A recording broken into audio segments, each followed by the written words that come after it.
We are back. It is the Fight Season Podcast. It's me, Jesse Rowe, with Inside Fighting, joined by a first-timer on the Inside Fighting Podcast, or in the Fight Season Podcast. Not a first-timer at Inside Fighting, first-timer on Fight Season. I'm joined by Adam Fishkin. What's up, Adam? How are you? What's up, baby? It's long overdue, I'll say, but Yeah. I'm happy to be here. Happy to have you. We're obviously in the middle of like a crazy week. It's a very a historic week for the UFC. So everything is we're in high gear, locked in for UFC 300, but we have to start off sort of with some the kind of like the negative side of things before we get to the positive side of things, because there was obviously talk at one point or another that Jon Jones was going to be on this card. There was all sorts of speculation. And he's made the news for the wrong reasons this week. As I'm sure a lot of you guys have heard by now, last week he attacked, or he was accused of, what was it? He was accused of attacking or threatening a testing agent who's part of this new testing agency. UFC no longer uses USADA, part of this testing agency. They showed up to his home and reportedly he threatened them. He was reportedly intoxicated. He claims that he was hungover because apparently he had friends over. He was in the middle of partying. Just another Jon Jones moment. Before we get into the details, just curious what your reaction was when you heard the news. Yeah, I just thought, like, well, what else is new? Jon Jones being in the news for the wrong reasons. Yeah. But I feel like when you look a little bit more into it, you kind of feel for him. But we'll kind of get into that. But what did you think when you first saw it? Well, I think this is a problem that you're going to see when you have a system where people show up to fighters' homes. I do think that there's whether or not this is the best way to clean up the sport and get the best results possible in terms of just purity of the sport, not having cheating and all that. We obviously know the history of Jon Jones and picograms and him being accused of taking steroids. It's not a good look that he was attacking or threatening this person, but it's also I just don't know if it's the best way to police the situation by showing up at a fighter's house who's a trained professional, combat trained professional. You're showing up at their home unannounced. I don't know if that's the best way of going about it, but we'll get into that because this is sort of the detail of it. They showed up to his house in March, and I'm sorry, I had it right here. I apologize. I'm going to cut this part. I literally just scrolled past where the report said what No happened. worries. So according to the police report, the testing agent arrived at Jones' home in Albuquerque to collect a sample on March 5th. It was filed on April 5th, and this is basically the new UFC's anti-doping program that's replaced USADA. They attempted to collect a urine sample. Jones initially said he could not provide one, and after offering to blood test Jones instead, Jones became agitated, grabbed the agent's cell phone, and began recording her. And now it's obviously up for speculation as to what actually happened, what actually was said, how physical he got. There was a report that he was arrested. It was an incorrect report. It wasn't actually an arrest. He was just there was a it was a filing that is basically he could have been arrested, but he wasn't. Very strange semantics. He was never arrested, and Jones actually released his own statement, and I want to get into that. Jones said, I want to address reports about me allegedly threatening a drug tester's life and taking a phone. I want to clarify that there is a video showing both drug testers leaving my home after the testing session where we exchanged a high five and a hug. Although I was frustrated with unprofessionalism and used profanity out of frustration, it ended friendly and amicably, nothing threatening at all. I was actually celebrating a friend's birthday party at my home and believe it's perfectly normal to celebrate in the comfort of my own home. I believe the tester acted unprofessionally and even breached standard protocol within the HIPAA laws. Throughout my 20 years of being subjected to drug tests, I have never encountered such an incident with a DCO officer before.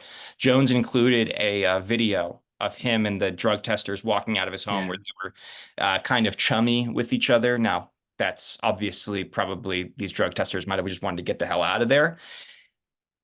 Curious what you think about this statement, because it feels to me like obviously Jones wants to get his own version of the story out there.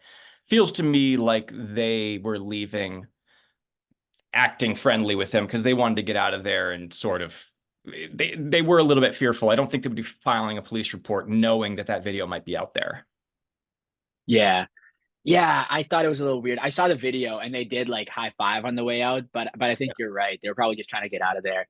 I saw Chael Sonnen actually say there's that saying that goes like there's one side, there's another side, and then there's the truth, right? So I think he's right. I think that she probably overstated what happened. I think Jon Jones underplayed what happened.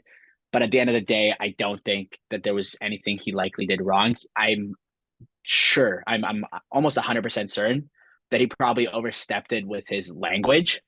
But at the end of the day, as he said, he was celebrating his friend's birthday. He woke up the next day.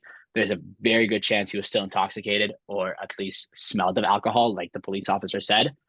But at the end of the day, you're showing up at someone's house on a what was it, like a Saturday morning or something like that. So he has the right to be upset.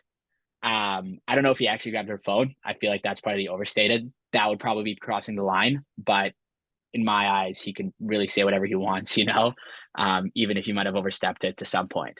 Well, they said that he grabbed her phone and started recording her. So I guess we would know based on whether or not there's a recording on her phone Mhm. of herself. Then that would be proof that maybe he did. It would be. So who knows? Yeah, He but might have. I haven't seen anything online to be Yeah. fair. So, but maybe they have it and they're just not gonna put it out. Maybe she doesn't want to take it further. Yeah. Now, obviously, we don't know yet. We're going to find out. This is not the first time the UFC has had to deal with this sort of thing. Obviously, a bunch of UFC fans took to, all the internet critics out there decided it was time to pile on because Jon Jones has a history. People obviously are speculating that he didn't want to submit a urine test or a blood test because of fans suggesting that he was concerned about what the results would show, which is obviously just speculation. We don't know. We have no reason to suspect any reason that Jon Jones wouldn't want to submit a drug sample, other than him not enjoying the fact that people are showing up to his home unannounced. I do think that that is a weird practice that probably shouldn't be allowed, but it is what they sign up for. CBS did an article where they sort of went over Jon Jones' history of controversies outside the cage. So I just want to run through it really quick, just to show people what's Nice. happened over the last 12 We're gonna years. be here for a while. Yeah. In May of 2012, Jon Jones was arrested of suspicion of driving under the influence after crashing his car into a pole. He pled guilty and his license was suspended for 6 months. January 2015, Jones failed a drug test ahead of UFC 182 after testing positive for cocaine. Jones was allowed to go ahead with his fight, spent one night in a rehab facility. 2015, Jones was involved in a hit and run, fleeing the scene of an accident. They stripped him of his light heavyweight championship, eventually pleading guilty. He was sentenced to supervised probation. I'm not going to read all of these. July 26th, failed a drug test for two banned substances. That led to the picograms situation, which is he's famous for. 2017, he failed another drug test, which which led to his knockout win over Daniel Cormier at UFC 214 being overturned. 2019, in July, he was charged with battery for an incident involving a cocktail waitress at a strip club months prior. March 2020, arrested for DWI after policemen heard a gunshot and found an intoxicated Jones in his vehicle with a shotgun, by the way. And then September 2021, Jones was charged with domestic battery after Jones had allegedly committed domestic violence. And now here we are now. So I'm not saying that Jon Jones did anything wrong. I'm just saying there is a pattern of behavior there that has to be noted when deciding whether or not you're going to take a stance on this issue. So it's obviously something that it's a headache for the UFC. It opens up the question whether or not Jon Jones should be fighting for the title, because a lot of people feel like if he should have vacated by now when he got injured, because he separated his shoulder, obviously. Should Tom Aspinall be elevated to the heavyweight champion? My personal take is I think that Jon Jones comes around once in a lifetime. You have to give him a chance to end his career the way he wants, if in fact this fight versus Stipe will be his final fight. So that's my take on it. I'm going to reserve my true opinion until we get all the facts, but I think I kind of broke it down. I don't know. What do you think? Yeah, no, I agree with you. I agree with you. Yeah, not all the facts are there. With the facts that are there, he looks guilty to a degree. Yeah. But I don't think I don't think it warrants him not getting that fight. I think you're right. I think Jon Jones is a one of one. We really haven't seen anyone like him. So you want to have him go off in a happy ending, or maybe he takes his first loss there, but Yeah. we'll have to see what happens. But yeah, no, I think he gets to keep that fight. I don't think it makes sense to bring Tom in just yet. But I guess we'll have to wait and see what happens. Yeah, it just sucks for Tom because he's an interim champion, and the next fight that he would do would theoretically be defending an interim belt, which has only been done a couple of times. It's a very weird situation where he would, Robert Whitaker, he was an interim champion who was elevated to the full-time champion when George St. Pierre retired, I believe is how it happened. So like he was elevated to like the actual champion. Mhm. Whereas Tom's probably not going to get that opportunity unless Jon Jones retires tomorrow. So, um, you know, maybe they should just have Tom in the Jon Jones fight. Maybe that's the way that they should do this. So, Maybe yeah. that'd be a fun one. All right. Well, remains to be seen what's going to happen with that. America's champion, Sean Strickland, has sort of made the news because Paulo Costa was calling him out, wanting a fight. I guess Paulo Costa was implying that Sean Strickland was ducking him. He was going on like Twitter and implying that Strickland was ducking him. And Strickland kind of made some news because he actually admitted that he was offered the fight, but said that he basically was asking for more money. And then somebody tweets out a guess as to how much he was actually offered. And they said it was a $200,000 offer for a $200,000 win bonus. And Strickland basically confirmed that was close to the offer. Very strange. You don't see that very often where fighters actually admit what No. they're getting paid, but kind of an open book in that way. I'm sure the UFC loved that. Um, but so Strickland, to long story short, he just tweeted out that he has accepted a fight versus Paulo Costa. So now the ball is in Costa's court. What do you think about the fight? Is this the right fight for Strickland? Some people feel like he should just be fighting for the title because he was a champion who lost a close match, or is he one fight away? Yeah, it's a tough one. I don't think that he deserves another title shot right off the bat. I do think that he should probably go in there, fight someone, get a win, and then maybe be offered a title shot. He just what he wasn't the champion for long enough. He Just beat one beat fight, yeah. Izzy. Yeah, he was the underdog, and then his first defense he lost, right? So um, for Driscus, I think it's fair to not want to fight Strickland next. I think he should move on. I think he should fight Izzy. Maybe get Whitaker in the mix there. Who knows? Whether or not Costa is the right fight for Strickland, I think it'd be a fun one. Yeah. But I'd like to see it. But he really could go up against a number of different guys, I'd say.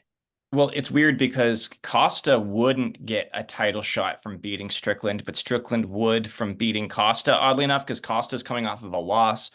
Strickland is too, but he's coming off of a loss in a championship fight. So they're sort of on two different levels. Whitaker is fighting Hamzat. So I think that in Saudi Arabia, so I think the issue is Yeah, more so just there's nobody to match him up with right now because that's fair. Strickland already fought Cannonier. He's already, him and Vittori are like boys, but Vittori is injured. It's just like a timing thing.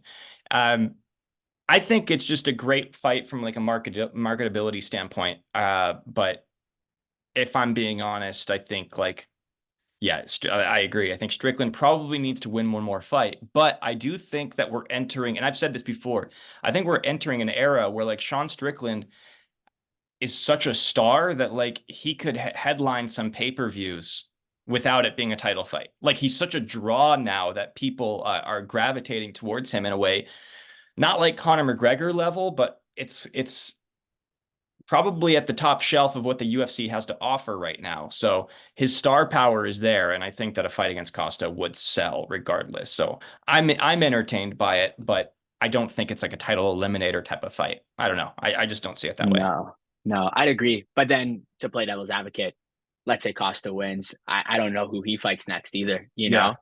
We'd have to wait and see what happens, I guess. But yeah. But with Sean, I agree with you. He's probably like in the UFC's like S tier of marketable fighters at the moment, which is pretty crazy because Yeah. again, it lasted two fights, and it really only lasted one fight because although he's always had like a little bit of a hype around him, maybe not hype, but he's had attention around him based on what he says. he didn't really get all that attention until after he beat Izzy, you Right. know? And then once he beat him, he went on a rant, you know? Well, he and got then and then attention. he came. Yeah, he got attention in the lead up to that fight. I just remember from posting stuff, just the analytics of Strickland posts were so wild. It was like Yeah. he was so much traffic from anything that you did. He was he was trending so heavily that you just would get like so much traffic to your page from posting about him. So you saw a lot of pages just constantly posting Sean Strickland quotes. And he really built himself off of just kind of saying some crazy things, but also saying some things that I think a lot of people identified with, that there was an element of truth. Sure. In all the madness, there's always an element of truth, right? And I think that's where he sort of, his honesty, I think, is where people sort of gravitated towards him. So I think that they actually have like a legit star, and it's an interesting situation for the UFC because they have to figure out how do they want to move forward with Sean Strickland, because you can't really have him headlining fight nights, free cards. You can actually sell fights with Sean Strickland, so they have to make him a pay-per-view fighter, I think. Yeah, I'd agree with that Plus 100%. you put him on like the free fights. You got to deal with what he's going to say on national television versus what he's going to say Yeah. on pay-per-view. You can get away with a little bit more. Yeah. Um, all right, let's go into the fun half here. Let's end it here. Have you seen the new UFC 300 shorts? These custom shorts and fight kits that have been made specially I've for UFC 300. I've seen them and I love them. Okay. Yeah. Well, it's been a little divisive amongst fans. I do think most of the response has been pretty positive, but for those who haven't seen it, four fighters on the UFC 300 main card got their own custom fight kits. Justin Gaethje got a Stars and Stripes themed fight kit. Zhang Wei Li got like a Chinese dragon themed fight kit. By the way, I made a TikTok and I said it was like an octopus looking thing because there was the flame, Yeah. and I got kind of Yeah. shit on You for it. got some hate, Yeah, yeah, eh? yeah. What else is new? There was Alex Pereira's are really cool. He has Yeah, they're like super colorful. his Pataho like warrior tribal heritage is represented. It's very colorful. And Max Holloway finally got his Flora shorts, which is I think where everybody is very excited. His Hawaiian themed Flora shorts. Which one is first off? Which one's your favorite? I think I got to go with Alex's there. Yeah. I think the design. Yeah. I think it's just yeah, super colorful. I think it stands out. I think it's unique. I think I was looking at Gaethje's, and Gaethje's probably has the best design overall for just like a sleek look. They Just do like you look know, kind of you could normal. They look like they normal fight do. shorts, though. They just have Yeah, the blended in stars and stripes. exactly. Which is kind of cool, you know, like Yeah. give them a little bit of a twist to it. But I guess like the average person might be more inclined to wear something like that versus Alex's, you know. He said he didn't want Um, like the Apollo Creed thing. He didn't want it to be like red, white, mm, and blue. So that's why Gotcha. he wanted to represent USA, but he wanted it to be like not super flashy. So Yeah. No, it's cool. I like it. I liked it. I was actually with Holloway's, I think it could have been better. yeah, I like I saw the vision. I just think they could have done something to spice it up a bit. I like with the floral look. I yeah. think that one should have been the best one. Maybe because it was like on a white short with the flowers, it looked a little weird. I don't know. There was just something that felt off about it. It looked like almost like early 2000s like Billabong board shorts or something like that. You know what I Literally. Yeah, yeah, yeah, Yeah, yeah, what it looked like yeah. to me. Um, Yeah. but now it opens up the question: should we start doing this more? Because obviously it's very fun. The first time we ever got this was Bryce Mitchell, famously kept asking for his camo shorts, his camouflage shorts. He finally got them for his fight against Dan Ige, I believe. And so that's what started this trend. Then you have Sean O'Malley getting the pink shorts for UFC Yep. 299. You have Brendan Allen wanting purple shorts. You have Bobby Green just saying in it. By the way, check out our interview on Inside Fighting. He just talked about this. He says he wants bandana shorts. So it'd be like little like red bandana shorts. And Conor McGregor weighed in. He says that he wants shorts that look like US dollars. So Yeah. that'll Which that is way. fitting.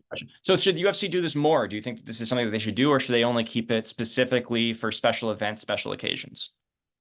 No, I think it should be done way more. I think one of the issues with the UFC is that you can like love a fighter, but it's very hard for you to like show your love for a fighter. You know, if you look at any other sport, maybe not any other sport, but team sports, right?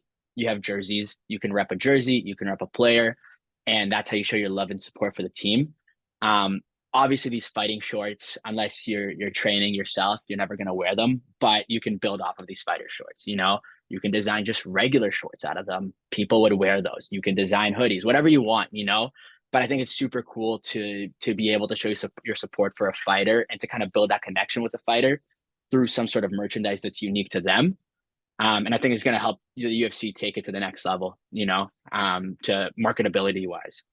Yeah, I think the reason why they didn't do it in the past is I think that they, like you said, they wanted kind of like a uniform look a little bit where they wanted the UFC to be the identifiable factor in everything. That the UFC is the brand, that it's like you have a sports league. They want all of the fighters to look like players in their sports league.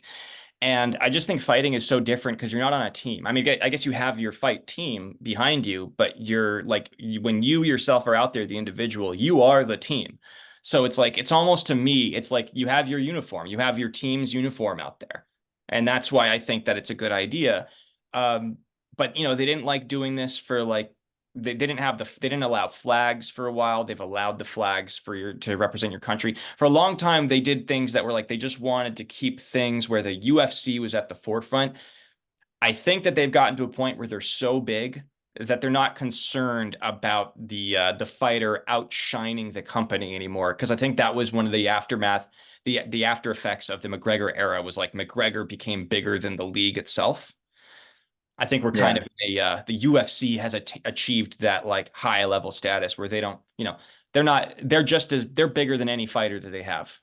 So I think that's what Yeah. they were concerned about. Yeah, 100%. And I agree with you. Like, I think when the UFC started, I think it was it was a great call for them to have like a uniform look, right? Because again, they needed their league per se to kind of stand out in a sense and to appear as one, right?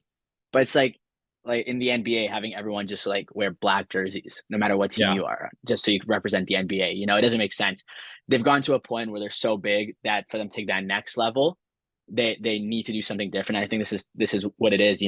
And like you mentioned with Conor McGregor, they've never had to before Conor, they never had to deal with someone being bigger than the UFC, right? Conor was and arguably still is bigger than the UFC is, right? So they know how to deal with that now. It takes a very special fighter to become bigger than the UFC, and I think they've learned to embrace it in a sense. Yeah. Dana loves Conor; he shows it everywhere, right? So there's a factor there. So now that they know how to handle that, they're cool with fighters getting bigger because at the end of the day, all Conor being bigger than the UFC, all it did was make the UFC even bigger, right? Yeah. So I think they're happy with it. Yeah, well, we'll wait. Remains to be seen. By the way, I want to shout out something. I don't remember who put out the tweet, but it was very funny. It was viral, and it was a suggestion for what Sean Strickland should wear, and it was jorts. It was jean shorts. That was his. Yes, that was his. I'd love that. Strickland down the side, and all it was like cut off jean shorts. Pretty hilarious. It needs to have like embroidered like pistols on the side as well. That would fit his look. Great. All right. Well. Remains to be seen. I don't know if anybody else got any custom shorts or not, but either way, keep them coming. It's a lot of fun. And I'm excited for UFC 300. Adam, it's your first podcast. You passed the test with flying colors. Well done. I mean, we'll see. We don't know yet. I don't know if I passed. I'll have to see how the views do. Yeah, right. Or the comments, Yeah.